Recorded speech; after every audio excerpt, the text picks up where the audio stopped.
Dalam bertransaksi ya, kalau di apa ya, di pasar, di konsumen suka ada yang bilang bahwa duit nggak pernah bohong gitu ya. Ada harga, ada kualitas. Ya nggak bisa saya nggak mau bantah itulah ya, walaupun kasus-kasus tertentu nggak gitu-gitu amat juga gitu ya. Tapi yang saya mau bahas sebenarnya, kalau ditanya kalau duit ya udahlah gitu ya, tapi saya mau bahas lidah bisa bohong nggak gitu ya. Kalau soal makanan, bisa nggak sih lidah tuh bohong, sebenarnya rasanya nggak enak terus habis itu dibilang enak gitu ya. Nah balik lagi ke contoh yang saya sering banget pakai, Pepsi Challenge gitu kan, tahun 70-an akhir. Pepsi bikin challenge, bikin blind test, ngundang semua orang, logo ngadu Pepsi sama Coca-Cola sebenarnya, tapi botolnya ditutup, terus habis itu orang dikasih sedotan panjang suruh cobain. Sebagian besar orang pilih Pepsi, dibilang katanya Pepsi lebih enak ya, tanpa bilang bahwa itu Pepsi ya, dibilang oh yang A nih yang enak, begitu dibuka oh A ini Pepsi gitu ya. Dan faktanya lebih dari 50% orang memilih Pepsi gitu tanpa tahu Pepsi itu isinya gitu ya. Jadi Pepsi unggul lah di situ gitu. Tapi menariknya adalah begitu dengan fakta seperti itu, dengan menang di mana-mana, tapi market share Coca-Cola nggak pernah kalah dari Pepsi, sehingga tuh habis itu memicu apa ya, memicu curiosity dari seorang peneliti gitu ya. Terus dia membuat ulang percobaan ini tapi di bawah mesin fMRI untuk melihat di otaknya tuh apa sih waktu lagi dipilih gitu kan, dan lagi-lagi dia menang, si Pepsi menang gitu ya.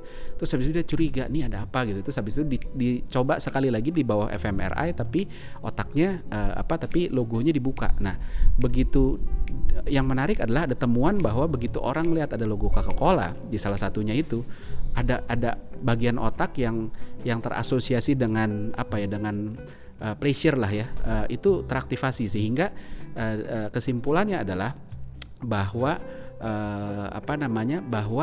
brand itu berpengaruh gitu ya. Bahkan ketika lidah bilang yang enak A, tapi kalau di otak itu persepsinya yang enak B gitu ya, orang pindah ke B.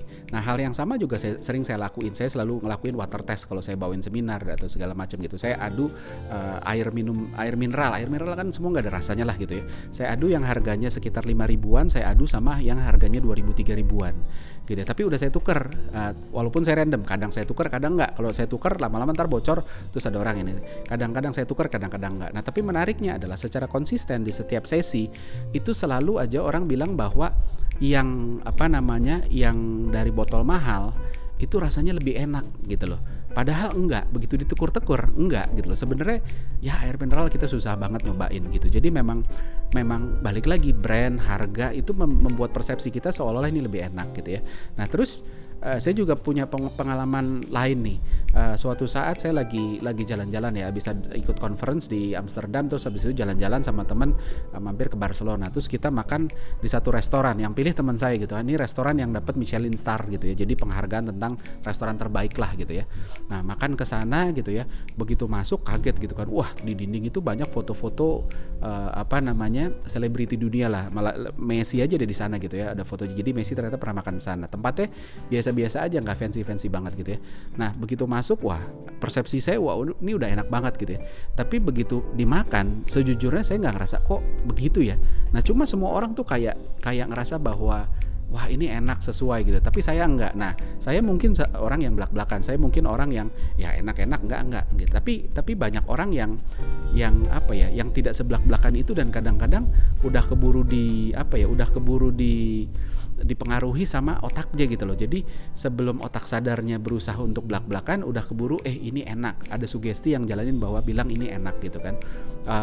Itu yang bikin jadi complicated gitu kan. Nah kita nggak bisa pungkiri dari berbagai kasus ini, kita nggak bisa pungkiri bahwa memang brand kita itu mempengaruhi otak dan mensugesti kita kualitas produk gitu kan, apalagi makanan gitu kan. Nah tadinya kita pikir masa lidah bisa bohong sih, ternyata enggak sih. Nah terus habis itu ada beberapa percobaan. Salah satunya adalah percobaan orang makan di restoran, terus habis itu kepalanya dipasangin EEG itu adalah alat untuk mengukur gelombang otak dan aktivitas di otak, mana sih yang bereaksi, mana yang enggak gitu kan. Nah menariknya adalah ketika dikasih makanan yang dibilang ini makanan enak, ini banyak dipilih sama orang, harganya mahal dan sebagainya, favorit gitu ya, ada bagian pleasure di otak yang teraktivasi, yang bilang bahwa seolah-olah mensugesti bahwa ini enak gitu. Jadi bahkan sebelum dimakan gitu. Jadi memang bisa gitu. Ini misteri yang masih jadi misteri gitu ya, bagaimana otak kita kerja gitu. Tapi kita di sisi lain sebenarnya kalau dicari pembenarannya gitu lah ya.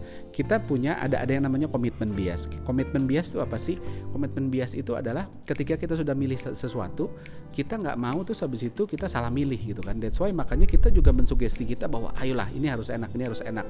Di dalam diri kita secara bawah sadar kita berusaha meyakini ini enak gitu. Jadi karena segitu reviewnya, reputasinya luar biasa sehingga kita mensugesti diri kita bahwa ini enak secara bawah sadar gitu kan. Kita nggak mau salah pilih, makanya disugesti itu. Nah, yang kedua adalah ada social pressure gitu, ke tempat-tempat yang terkenal yang banyak diomongin kan, biasanya orang udah bilang wah itu enak dan lain sebagainya. Nah, ketika kita jadi salah satu orang atau orang pertama yang bilang rasanya biasa-biasa aja gitu, ada social pressure gitu, ada hal yang terus habis itu kita ngerasa masa saya beda sendiri gitu ya. That's why makanya akhirnya jadi ada pembenaran gitu kan, ada pembenaran bahwa saya aja kali yang yang nggak sesuai gitu, lidahnya lidah kampung gitu, ketimbang menyalahkan makanannya gitu. Padahal ya benar sih makanan itu tentang selera gitu, tapi alibi untuk narik jadi lidah kampung itu seolah-olah jadi kurang lebih jadi kayak berusaha menghindar lah ya dari fakta gitu kan.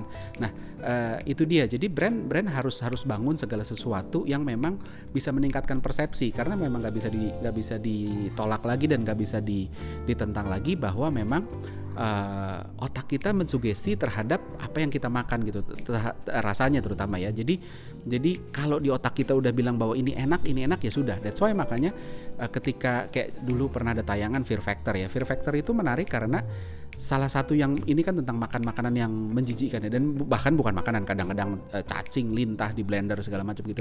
Yang bikin orang muntah itu bukan cuma rasanya, tapi udah ada persepsi sebelum dimakan pun bahwa wah ini cacing, ini lintah yang nggak enak banget.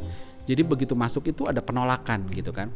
Nah, dari situ jadi brand harus ngebangun physical cues, prosesnya juga diperbaiki, rekomendasinya ditambah, penghargaan kalau bisa dapat syukur, harganya juga ya nggak boleh terlalu murah walaupun juga nggak kemahalan gitu kan, supaya itu tadi persepsinya ikut naik sehingga mensugesti kita, dan mudah-mudahan bisa nolong supaya lidah kalau tadinya nggak enak-enak banget paling nggak jadi lumayan lah, kurang lebih gitu. Nah, tapi balik lagi prinsipnya ke yang awal gitu, bahwa